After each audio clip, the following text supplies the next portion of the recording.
রাজধানীর অধিকাংশ বাসাবাড়িতে মিলছে না পর্যাপ্ত গ্যাস। সীমাহীন দুর্ভোগে সাধারণ মানুষ, বিদ্যমান বিতরণ ব্যবস্থাকেই দুষছেন বিশেষজ্ঞরা।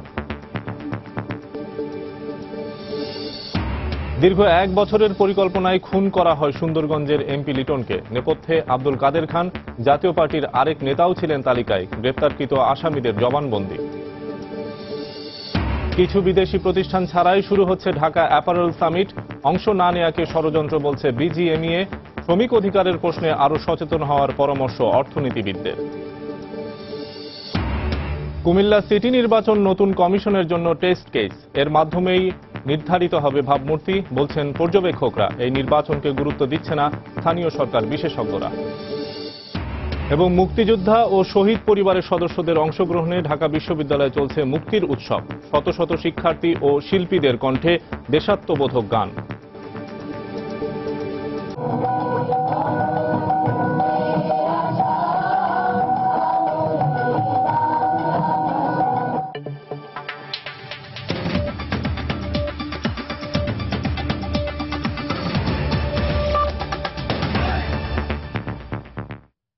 সময় সংবাদের সঙ্গে আছে আমি শফিক মোহাম্মদ।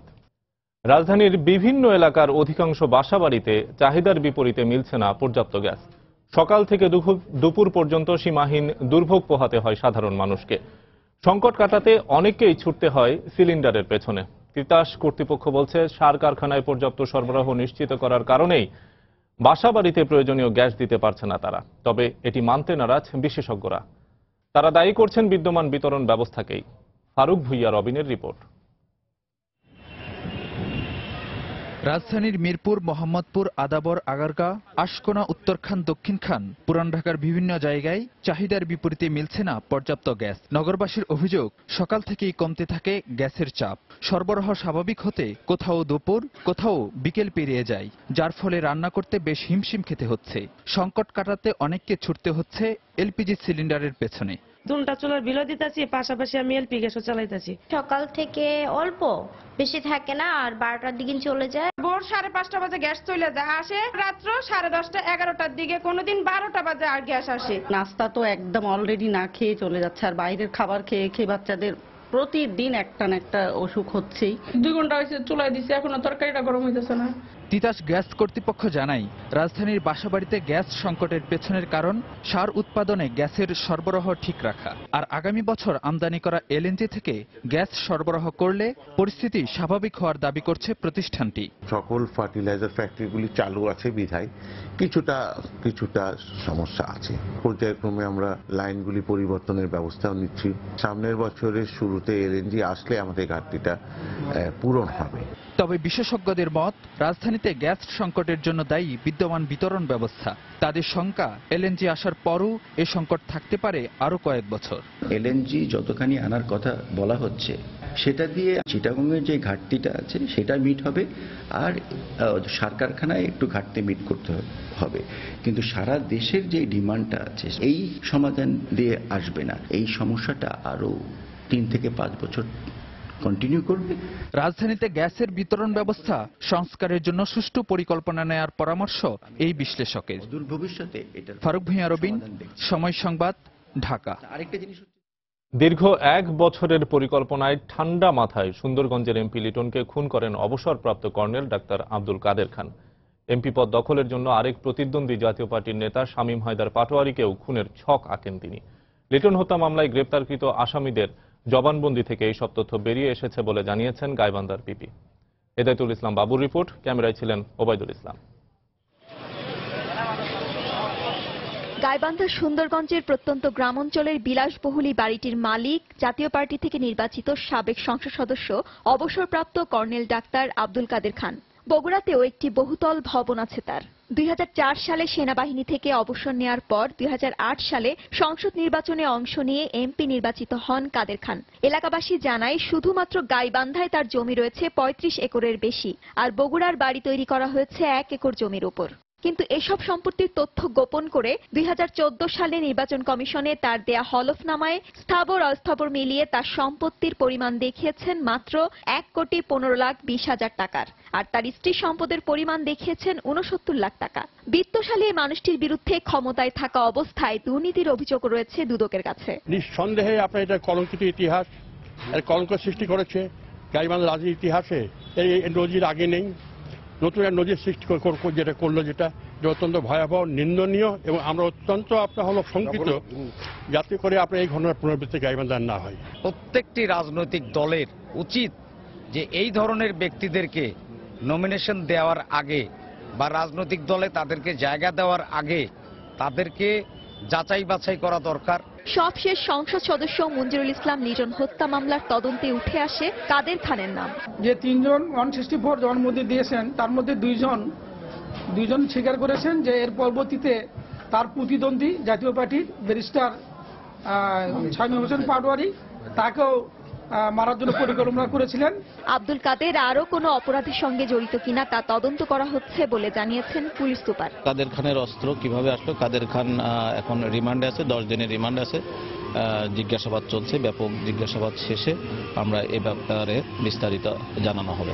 গত 31শে ডিসেম্বর এমপি লিটনকে গুলি করে হত্যা করা হয়। ওই ঘটনায় কর্নেল আব্দুল কাদের খান ছাড়াও 4 জনকে গ্রেফতার করে পুলিশ। বর্তমানে 10 দিনের রিমান্ডে আছেন আব্দুল কাদের। সময় সংবাদ, গাইবান্ধা। বিশ্ববাজারে বাংলাদেশের তৈরি পোশাক খাতের সমৃদ্ধির প্রতিচ্ছবি হতে যাচ্ছে শনিবার থেকে শুরু হতে যাওয়া ঢাকা অ্যাপারেল সামিট 2017। তবে শ্রমিক অধিকারের প্রশ্নে 5 বিদেশি ক্রেতা প্রতিষ্ঠানের অংশ না নেয়ার ঘোষণায় এই আয়োজন কিছুটা হোঁচট খেয়েছে। তবে সামিট বর্জনের ঘটনাকে ষড়যন্ত্র বলে উল্লেখ করেছে বিজিএমইএ। তারা প্রত্যাশা করেছে অংশগ্রহণ করবে সবগুলো প্রতিষ্ঠান। শ্রমিক নেতারাও বলছেন ক্রেতাদের এমন মনোভাব শ্রমিক বান্ধব নয়। এদিকে শ্রমিক অধিকারের প্রশ্নে সরকার ও মালিক পক্ষকে সতর্ক থাকার পরামর্শ দিয়েছেন অর্থনীতিবিদরা। কামরুল হাসান সবুজের রিপোর্ট। স্বাধীনতার 50 বছরে দেশের তৈরি পোশাক খাত থেকে রপ্তানি আয় হবে $50 বিলিয়ন। এই লক্ষ্য অর্জনের অংশ হিসেবেই দ্বিতীয়বারের মতো আয়োজন করা হচ্ছে ঢাকা অ্যাপারেল সামিট। শনিবারের ওই সামিটে বিশ্বের ক্রেতাদের কাছে তুলে ধরা হবে বাংলাদেশের পোশাক শিল্পের অগ্রগতির চিত্র।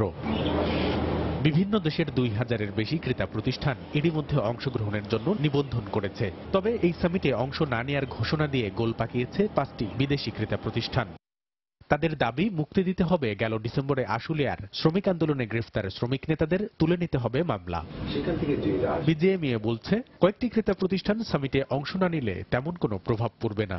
আমরা আশা করব 25 তারিখে তারা সবাই আমাদের সামিটে অংশগ্রহণ করবেন। তারা না আসলে সামিট বন্ধ থাকবে না, সামিট তার নিজস্ব গতিতে এগিয়ে যাবে। যারা এই শিল্পের মঙ্গল চায় না তারা চেষ্টা করছে যেন এই শিল্পটা বাধাগ্রস্ত হয়। শ্রমিক নেতারাও বলছেন সামিট বর্জনের সিদ্ধান্ত শ্রমিক অধিকারের পক্ষে বাস্তবসম্মত নয়। এই ধরনের সিদ্ধান্ত ব্র্যান্ডদেরকে প্রত্যাহার করতে হবে, কারণ ওনারা যদি সত্যিকার অর্থেই শ্রমিক দরদি হয়ে থাকেন প্রাইসটা বাড়িয়ে দেন এবং মালিকদেরকে বলুক যে তারা বেতন বৃদ্ধি করুক। হঠাৎ করে তারা বলল যে আমরা আসবো না, এটা খুব একটা তারা ভালো কাজ করছে বলে মনে করি না।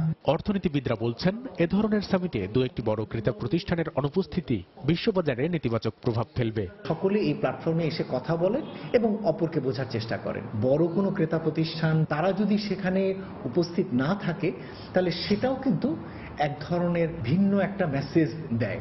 সরকার, মালিক পক্ষ বা শ্রমিক পক্ষ ত্রিপক্ষীয়ভাবে যে কোনো ধরনের সমস্যা একটা সোশ্যাল ডায়ালগ প্রসেসের মধ্য দিয়ে যে একটা কার্যকর সিদ্ধান্ত, সেই প্রক্রিয়াটি এখনো আমরা কার্যকর হতে এখানে এখনো দেখছি না। দিনব্যাপী এবারের সামিটে পোশাক খাতের বিভিন্ন বিষয় নিয়ে 3টি সেশনে 32 জন দেশি বিদেশি বিশেষজ্ঞ তাদের বক্তব্য ও সুপারিশ তুলে ধরবেন। কামরুল হাসান সবুজ, সময় সংবাদ, ঢাকা। কুমিল্লা সিটি কর্পোরেশন নির্বাচনকে নতুন কমিশনের টেস্ট কেস হিসেবে দেখছেন পর্যবেক্ষকরা। তারা বলছেন শুরুতেই এই ধরনের একটি নির্বাচনের মাধ্যমে কমিশনের ভাবমূর্তি নির্ধারিত হবে। যদিও এই নির্বাচনকে এত গুরুত্ব দিতে নারাজ স্থানীয় সরকার বিশেষজ্ঞদের অনেকে। রাশেদ লিমনের রিপোর্ট। সোমবার নবগঠিত নির্বাচন কমিশনের প্রথম বৈঠকেই সিদ্ধান্ত হয় কুমিল্লা সিটি নির্বাচনের। পরে 30 মার্চ ভোট গ্রহণের দিন ধার্য করে তফসিল দেন সিইসি। ভোট গ্রহণের তারিখ 30 মার্চ। শুরুতে এ ধরনের একটি নির্বাচন এই কমিশনের জন্য বড় পরীক্ষা হিসেবে দেখছেন সাবেক নির্বাচন কমিশনার সাখাওয়াত হোসেন। তিনি মনে করেন শুধুমাত্র রাজনৈতিক দলই নয়, কমিশনের সকল অংশীদারই তাকিয়ে আছে এই নির্বাচনের দিকে। আরো কতগুলো সিটি কর্পোরেশন ইলেকশন হবে, এটা হয়তো ওনাদের জন্য কিন্তু একটা টেস্ট কেস হবে তাদের নিজেদের জন্য। এই নির্বাচনের মাধ্যমে ওনারা যেটা করতে পারবেন, ইলেকশন কমিশনের আস্থা এবং নির্বাচনের ব্যবস্থাপনার উপরে মানুষের আস্থা ধীরে ধীরে ফিরবে, যদিও এটা ছোট আঞ্চলিক হবে, কিন্তু এই ছোট ছোটগুলো করতে করতেই তারা তাদেরকে এস্টাবলিশ করতে পারবে। তবে কুমিল্লার স্থানীয় রাজনীতি এই নির্বাচনের গুরুত্ব অনেক কমিয়ে দিয়েছে বলে মনে করেন স্থানীয় সরকার বিশেষজ্ঞ ডক্টর তোফায়েল আহমেদ। আর তাই এই নির্বাচন দিয়ে কমিশনকে মাপা ঠিক হবে না বলে মনে করেন তিনি। সরকার যখন মনে করবেন আমাকে জিততে হবে, দেন ইট ইজ চ্যালেঞ্জ নির্বাচন কমিশনের জন্য। আমার মনে হয় না যে এগুলো সরকার এরকম চ্যালেঞ্জিং নির্বাচন হিসেবে নিচ্ছে। আর ওখানকার যা পরিস্থিতি, তাতে সরকারের জন্য কোনো বাধা, বড় ধরনের কোনো বাধা নেই, তাহলে চ্যালেঞ্জ হওয়ার কোনো কারণ নেই। তবে সবার অংশগ্রহণে এই নির্বাচন সুষ্ঠু হলে সাধারণ মানুষের মধ্যে কিছুটা স্বস্তি ফিরে আসবে বলে মনে করেন এই দুই বিশেষজ্ঞ। রাশিদ লিমন, সময় সংবাদ, ঢাকা। সময় সংবাদে আরো থাকছে। খুলনায় এমপির পরিবারের বিরুদ্ধে স্থানীয় আওয়ামী লীগের এক নেতাকে উৎখাতের চেষ্টার অভিযোগ। আদালতে পাল্টাপাল্টি মামলা, নিজের সম্পৃক্ততার কথা অস্বীকার সংসদ সদস্যের।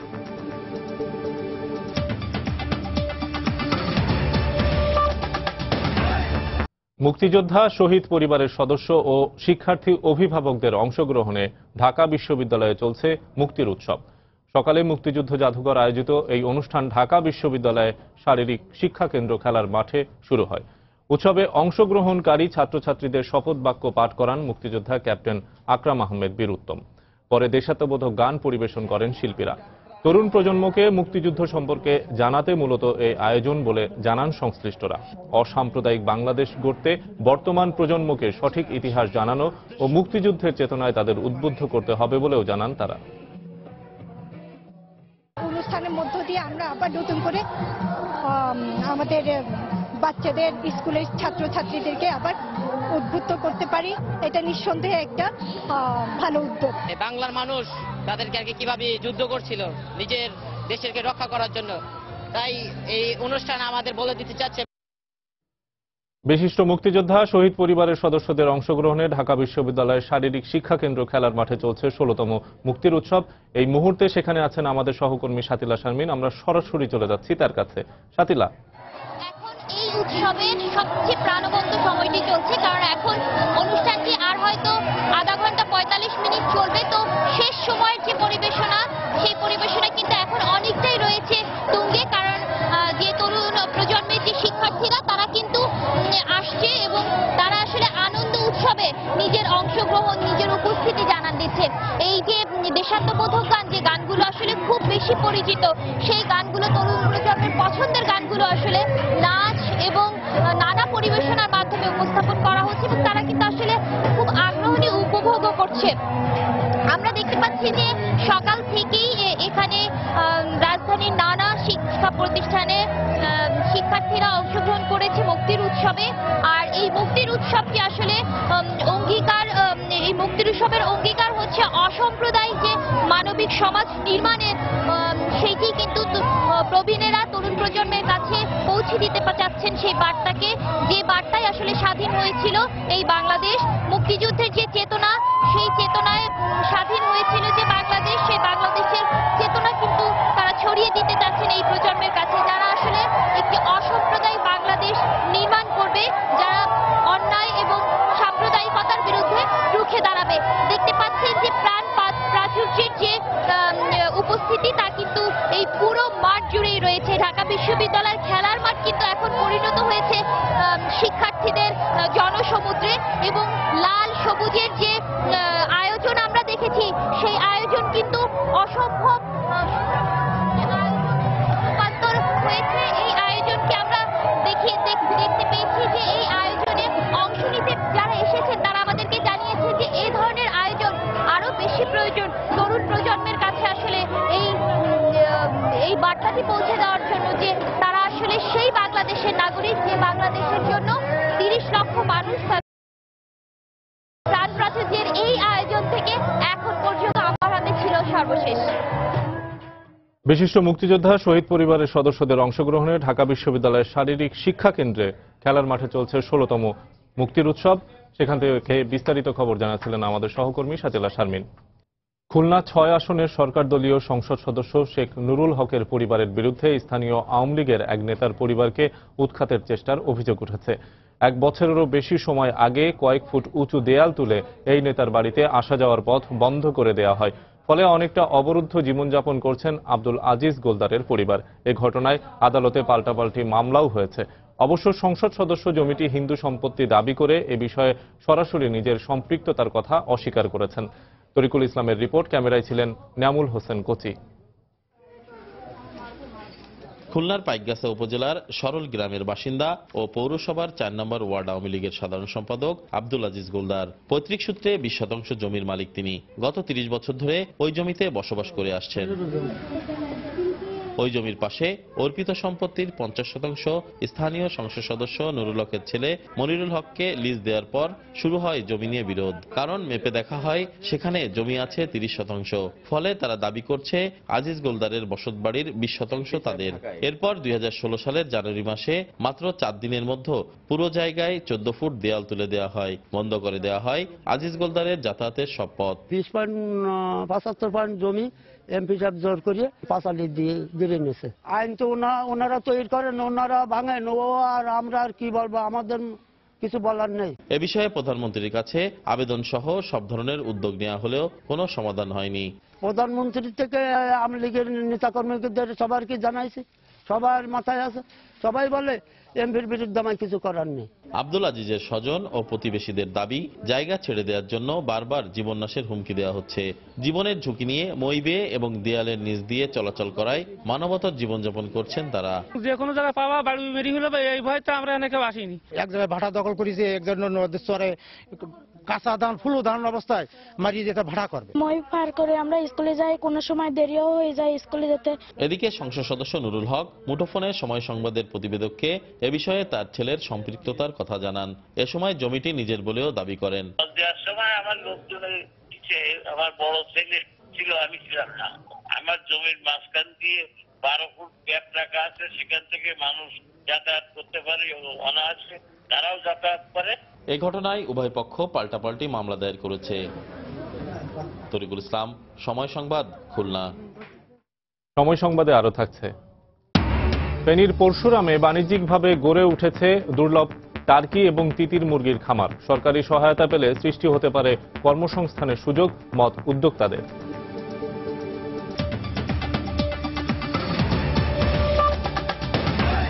অমর 21 গ্রন্থমেলায় সকাল থেকেই শিশু, কিশোর এবং অভিভাবকদের পদচারণায় মুখরিত হয়ে উঠেছে শেষ সপ্তাহের শিশু প্রহর।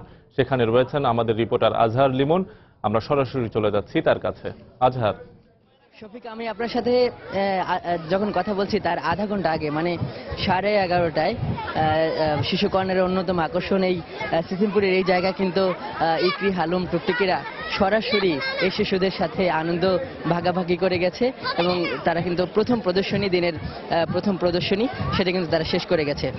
শফিক, আপনি জানেন যে বইমেলার একেবারে শুরু থেকে শিশু কর্নারের নানা আয়োজন থাকে, তার মধ্যে সিসিমপুর একটা। তো আপনাকে একটু বলে রাখি যে আজ কিন্তু এই অমর 21 গ্রন্থমেলার একেবারে শেষ শুক্রবার, যেই কারণে শিশুদের ভিড় কিন্তু এখানে চোখে পড়ার মতো ছিল। আপনি দেখতে পাচ্ছেন যে একটু আগে ইকরি, হালুম যে মঞ্চে তারা এখানে প্রদর্শনী করে গেছেন, তারা এই মঞ্চে, যেই মঞ্চে ঘুরে গেছেন সে মঞ্চ কিন্তু এখন শিশুদের দখলে। এবং এই শিশুরা সকাল 11টা থেকে এই বইমেলার যে দ্বার খোলার আগ পর্যন্ত তারা বাবা মায়ের হাত ধরে তারা অপেক্ষা করছিল এবং দ্বার খোলার সাথে সাথে কিন্তু তারা এখানে অবস্থান করছে এবং তারা এই ইকরি, হালুম এবং টুকটুকিকে একটু ছুঁয়ে দেখার জন্য, একটু কাছ থেকে দেখার জন্য কিন্তু তারা এখানে আছে। শফিক, আরেকটু বলতে চাই যে এই শিশু কর্নারে এই সিসিমপুরের আয়োজন ছাড়াও শিশুদেরকে বইয়ের প্রতি আগ্রহী করে তোলার ব্যাপারে, বইমেলা সম্পর্কে জানানোর জন্য কিন্তু নানা আয়োজন রয়েছে এবং আপনি দেখতে পাবেন যে এই শিশু কর্নারে মানে অনেক কিছু শিশু প্রকাশনী রয়েছে এবং যে সমস্ত প্রকাশনীতে একেবারে বইমেলার সর্বশেষ সপ্তাহ বা শেষ শুক্রবার হিসাবে এখানকার বেচা বিক্রিও বেড়ে গেছে এবং শিশুরা তাদের বাবা মায়ের কাছে বইয়ের আবদার করছেন এবং শিশুদের দর্শক, 21শে গ্রন্থমেলা থেকে শিশু প্রহরের খবর জানাচ্ছিলেন আমাদের সহকর্মী আজহার লিমন। ভাষার মাস উপলক্ষে ঢাকা বিশ্ববিদ্যালয়ের স্বোপার্জিত স্বাধীনতা চত্বরে চলছে বর্ণমালা উৎসব। এই মুহূর্তে সেখানে আছেন রিপোর্টার রাশেদ বাপ্পি। আমরা সরাসরি চলে যাচ্ছি সেখানে। ফেব্রুয়ারি মাস চলছে আর এই মাসেই জানেন 1952 সালে মাতৃভাষার অধিকার আদায়ের জন্য, মাতৃভাষায় কথা বলার অধিকার আদায়ের জন্য জাতির শ্রেষ্ঠ সন্তানেরা আত্মাহুতি দিয়েছিলেন, অধিকার আদায় করেছিলেন মাতৃভাষা বাংলায় কথা বলার।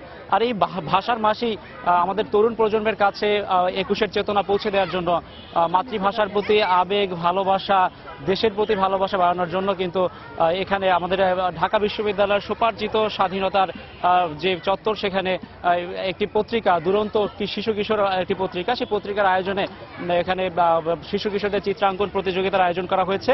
এই প্রতিযোগিতায় সকাল থেকেই বিভিন্ন গ্রুপে বিভিন্ন গ্রুপে শিশু কিশোররা প্রতিযোগিতায় অংশ নিয়েছেন। এই প্রতিযোগিতায় এসে তারা বর্ণমালা এঁকেছেন। একই সঙ্গে শিশু কিশোরদের হাতের ছোঁয়ায় মাতৃভাষার যে আমাদের শহীদদের জন্য যে স্মৃতির মিনার, শহীদ মিনারের ছবি উঠে এসেছে। কোমল শিশুদের হাতের ছোঁয়ায় এখানে মাতৃভাষার যে বর্ণগুলো, আমাদের বাংলা ভাষার যে বিভিন্ন বর্ণ, স্বরবর্ণ, ব্যঞ্জন বর্ণ বিভিন্ন রূপে এখানে ফুটে উঠেছে। আর এখানে শিশু কিশোরদের সঙ্গে এছাড়া অভিভাবকদের সঙ্গে আমাদের এখানে কথা হয়েছে। অভিভাবকরা যেমনটা জানিয়েছেন যে এমন আয়োজনের সঙ্গে শিশু কিশোরদের তারা যুক্ত করতে পেরে কিন্তু তারা যথেষ্ট অনুপ্রাণিত। তারা এমনটা আমাদেরকে বলেছেন যে এরকম আয়োজন যদি পুরো বাংলাদেশের সমস্ত গ্রামে গঞ্জে যদি ছড়িয়ে পড়ে, তাহলে মাতৃভাষার প্রতি, দেশের প্রতি মানুষের বা তরুণ প্রজন্মের ভালোবাসা বাড়বে, দেশপ্রেমে তারা উৎসাহিত হবে, এমনটাই জানিয়েছেন এখানকার আয়োজক থেকে শুরু করে অভিভাবক এবং সংশ্লিষ্ট সকলে। শফিক, এই ছিল আমার কাছে সবশেষ খবর। ফিরে যাচ্ছি স্টুডিওতে।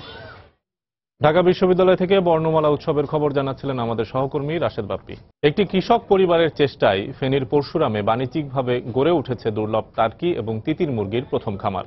তাদের আশা, অ্যাকোরিয়াম ফিশের মতো টার্কি এবং তিতির জাতের শৌখিন মুরগি পালনেও প্রসার ঘটবে। সরকারি সহায়তা পেলে এ ধরনের খামার করে বেকাররা দ্রুত স্বাবলম্বী হয়ে অর্থনৈতিক বিপ্লব ঘটাতে পারে।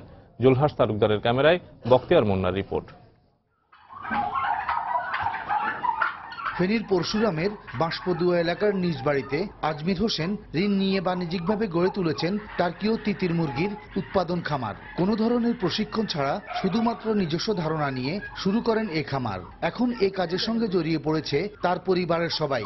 চলতি বছরের শুরুতেই তিনি 17 দিন বয়সী 250 টার্কি মুরগির বাচ্চা কেনেন 7.5 লাখ টাকায়। দেশের বিভিন্ন জায়গা থেকে সংগ্রহ করেন 17 জোড়া তিতির মুরগি। এরা সবাই এখন পরিণত বয়সী। বাচ্চা উৎপাদনের জন্য খামারে সংযোজন করেছেন ইনকিউবেটর। ঝুঁকি নিয়ে খামারটি শুরু করলেও এখন সাড়া পাচ্ছেন ভালোই। যখন আমি প্রথমে শুরু করি তখন আমার এলাকার লোকজনে অনেকে আমাকে পাগল বলতো। তো আমি চিন্তা করতে গেলে মানুষ পাগল বললে অসুবিধা নাই, আমি কি করতেছি দেখি। ট্রিটমেন্টের ব্যাপারে আমরা অনেক কিছু জানি না, সরকার যদি আমরা যদি কিছু প্রশিক্ষণ দেওয়া হতো যে আমরা এটা আরো ভালো করতে পারতাম। বেসরকারি বা সরকারি তরফ থেকে যদি কোনো হেল্প যদি পায়, যদি বা লোন যদি পায়, যদি তাহলে প্রজেক্টটা আরো বড় আকারে চেষ্টা করতাম। ফেনীর পরশুরাম উপজেলা নির্বাহী কর্মকর্তা জানালেন, নতুন সৃষ্টিশীল এ খামারিদের আর্থিক প্রযুক্তি ও জ্ঞানগত সহায়তা দেওয়া হবে। এটা যখন অপারেশনাল হবে, ফুললি অপারেশনাল হবে, তখন আমাদের উপজেলা পর্যায়ে যে ঋণ কার্যক্রমগুলো চালু আছে সবগুলোর থেকেই তারা সহায়তা নিতে পারবে, ঋণ গ্রহণ করতে পারবে। এবং পাশাপাশি যে লাইভস্টক ডিপার্টমেন্ট কাজ করছে তারাও যে প্রযুক্তিগত জ্ঞানগত যে দিকগুলো দরকার সেই সহায়তাটুকু করতে পারবে। খামারটিতে পরীক্ষামূলক উৎপাদনের জন্য ইনকিউবেটরের প্রথম দফায় 100 টার্কি ও তিতির মুরগির ডিম বসানো হয়েছে। বর্তমান বাজারে পরিণত জোড়া প্রতি টার্কি 10 থেকে 12 ও তিতির 4 থেকে 5,000 টাকা। বখতিয়ার মুন্না, সময় সংবাদ, ফেনী। দেশের বাইরের খবর। যুক্তরাষ্ট্রের কানসাস অঙ্গরাজ্যে একটি পানশালায় বন্দুকধারীর হামলায় এক ভারতীয় প্রকৌশলী নিহত এবং 2 জন গুরুতর আহত হয়েছেন। আহতদের মধ্যে একজন ভারতীয় বলে জানা গেছে।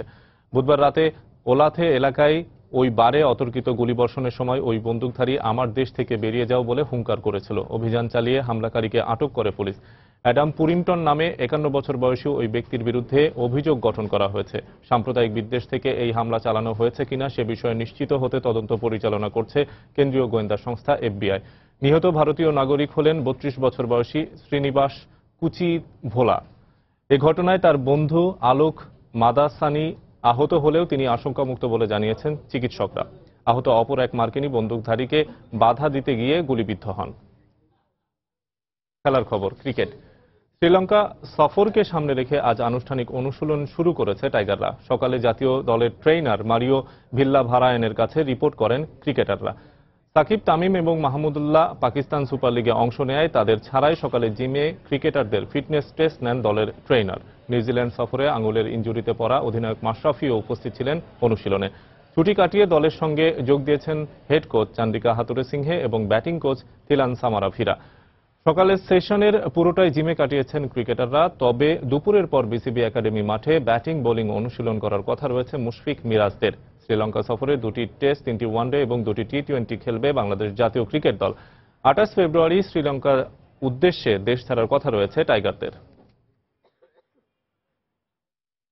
এ পর্যায়ে শীর্ষ সংবাদ জানিয়ে দিচ্ছি আরেকবার। রাজধানীর অধিকাংশ বাসাবাড়িতে মিলছে না পর্যাপ্ত গ্যাস। সীমাহীন দুর্ভোগে সাধারণ মানুষ, ব্যবস্থাকেই দুষছেন বিশেষজ্ঞরা। দীর্ঘ 1 বছরের পরিকল্পনায় খুন করা হয় সুন্দরগঞ্জের এমপি লিটনকে। নেপথ্যে আব্দুল কাদের খান, জাতীয় পার্টির আরেক নেতাও ছিলেন তালিকায়। গ্রেপ্তারকৃত আসামিদের জবানবন্দি। কিছু বিদেশি প্রতিষ্ঠান ছাড়াই শুরু হচ্ছে ঢাকা অ্যাপারেল সামিট। অংশ না নেয়াকে ষড়যন্ত্র বলছে বিজিএমইএ। শ্রমিক অধিকারের প্রশ্নে আরও সচেতন হওয়ার পরামর্শ অর্থনীতিবিদদের। কুমিল্লা সিটি নির্বাচন নতুন কমিশনের জন্য টেস্ট কেস। এর মাধ্যমে নির্ধারিত হবে ভাবমূর্তি, বলছেন পর্যবেক্ষকরা। এই নির্বাচনকে গুরুত্ব দিচ্ছে না স্থানীয় সরকার বিশেষজ্ঞরা। এবং মুক্তিযোদ্ধা শহীদ পরিবারের সদস্যদের অংশগ্রহণে ঢাকা বিশ্ববিদ্যালয়ে চলছে মুক্তির উৎসব। শত শত শিক্ষার্থী ও শিল্পীদের কণ্ঠে দেশাত্মবোধক গান।